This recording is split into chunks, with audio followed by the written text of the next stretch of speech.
Okay, so it's called Liberty, a monumental musical, and we saw it. My husband and I saw it off Broadway about 4 years ago, and thought this would be worthy of reproduction, someplace with a strong community theater and some kind of a local connection. And of course, the Bear Fountain here being designed by the same architect who designed the base of the Statue of Liberty, and the fact that the Geneseo Livingston County Museum actually has the trowel that laid the cornerstone for the Statue of Liberty in its collection makes this particularly musical a very valid and connected piece to be produced here in Geneseo.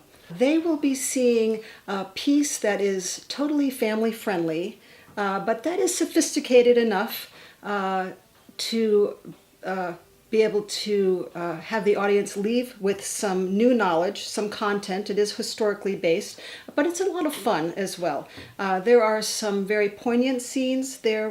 They very likely may be moved to tears with some of the scenes, but they will also laugh about some scenes and just have an enjoyable time. They may not even realize they're learning something, but I'm sure once they do leave, there will be things that they've learned from this show that they didn't know when they came. Right. So they'll certainly be entertained by, the museum director calls it edutainment, so it's educational entertainment. Well, it's been interesting to see the local actors embrace the different characters and do their own research. Many of the characters in the play are actual historic figures, such as Emma Lazarus and Joseph Pulitzer and Frederick Bartholdi, the sculptor. So it's fun to see them researching their hairstyles or their costumes, their facial hair, to see if they can portray them as accurately as possible.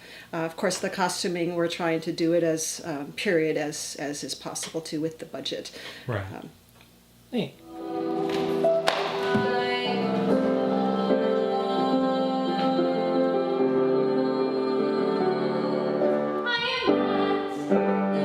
So, Liberty, a monumental new musical, was on Broadway for a few years, but it's a fundraiser for the Livingston County Historical Society, being directed by Ruth Henry and musically directed by Betsy Kimball.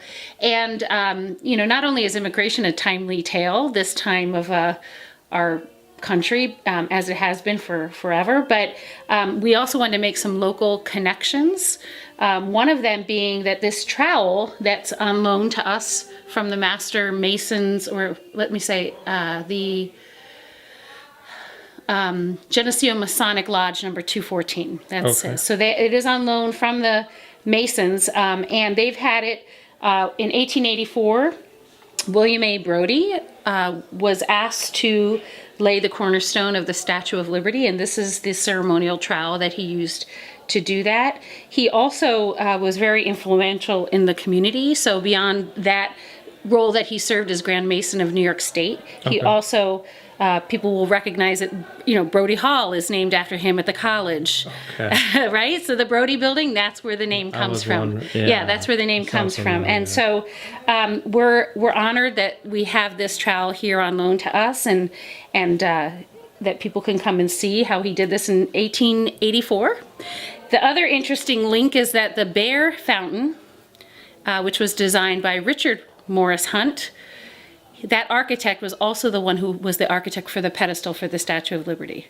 And the granite was likely came from the same quarry. So we have some of these local pieces of history that, people will have in their playbill that they're going to learn about while they're there. And, as the Historical Society, we're really, really grateful to the cast and crew that have spent time, since the auditions in August, staying through September, October, putting their time into this really wonderful musical to share with the community on behalf of our institution. So we're really grateful for that.